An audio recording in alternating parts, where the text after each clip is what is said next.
It has been almost 7 years since I had ACL and meniscus surgery, but it is something that I still use to help other people. So in this video, I'm going to be showing my entire recovery sort of from start to finish to give an idea.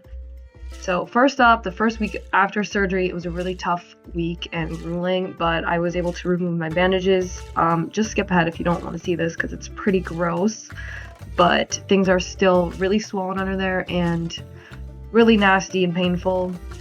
I also had my first check-in back with my surgeon and also my first physical therapy appointment.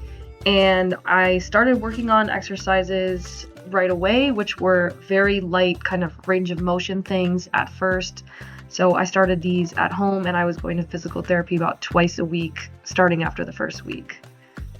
Throughout the rest of the first month, I started working on kind of weight bearing and being able to handle walking. So these are just some exercises to prepare myself. And I also began going back to the gym where I did everything that I could possibly do. And by the end of the month, I was walking without crutches. You can see I still have a pretty bad limp though.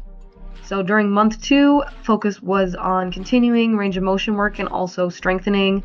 My quarter squats were coming along and I was working on range of motion constantly with exercises like this. So here I'm working on my flexion and again, you can still see it's quite stiff and painful. I was super happy to be adding some single leg stuff in, but you can still see my leg is very weak and this month was rough. By month 3, I started using the elliptical, which was awesome, but I was really struggling with my range of motion. Like my knee was not fully straight or bent, and that was a huge concern with the doctor, so I was nowhere near jogging. In that 4th month, I was really pushing my strength and range of motion. I started using the Compex machine, which helps activate the quad. I was going harder on the bike and just really starting to elevate everything I was doing to try to get that strength back and also get my knee straight and bent. By the end of that month, I was walking a lot smoother, as you can see here, and I was handling stairs a lot better.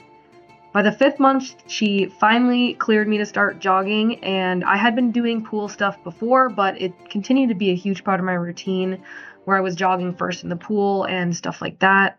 I was also starting to add in more jumping, like mini jumps that I'm doing here, and really rev up to running.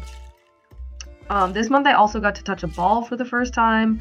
I started doing some very easy things like passing and juggling, and if the ball were to go further away, I would just leave it. Like I wouldn't be moving that quickly or like diving for it, just getting a few little touches, and that really made me feel great. Month 6, this is one of the months that I felt like the most progress had kind of accumulated.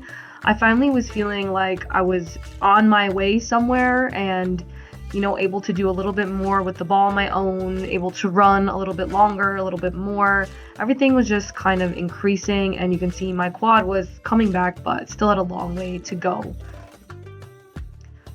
Then in the 7th month, I was struggling a lot to get my quad size back as much as it should be. This was a concern throughout my recovery. It was just being really stubborn. So I started using this blood flow restriction band to cut the blood flow down while I was doing the exercises, and it's supposed to help target the quad without as much weight. And I was also doing more lateral jumping and just more jumping, increasing everything. The kind of phrase I like to use for month 8 is speed. I was trying to run faster, do my jumps higher and faster, everything was just increasing again, and I was starting to get into a little bit more soccer specific stuff, but at that time I really felt slow and not at all ready. But looking back, it's pretty clear that I had made a lot of progress by this time and I was well on my way to getting back, but it just definitely started to feel very long and difficult. And this month I also visited my friend in Colorado and did some hiking, and I was really proud of myself. So month 9, I'm just pushing more. At the end of month 8, she had told me I needed to keep trying for 2 more months, and so I was really focused on getting that strength up and increasing everything. So I just went hard in the gym and on the field, and I was really pushing myself to improve. And so by month 10, I was finally cleared. She said I wouldn't have to come back to her after that, but she still wanted me to complete 6 weeks of physical therapy. And the goal with my physical therapist was to work back into soccer. So I was doing a lot more soccer specific stuff. I was training more with the teams and starting to get more involved instead of just doing like passing or being off to the side. I was getting more involved in soccer stuff. Month 11, I was finishing up my PT and I was really transitioning back to my sport. So I started again jumping higher, just really pushing it, and also getting involved in playing or training with like small groups and teams, and like slowly getting back into the contact aspect. So by month 12, I was back. Like my quad was doing great, my range of motion was great, and I really felt that I was finally back. I played in a game and everything, and as you're gonna read on the screen, things did not stay great for long. My meniscus repair failed like in my 13th month after surgery, and so I had to go back and get that trimmed. I have those videos on my channel as well, and I clearly made it back from that too.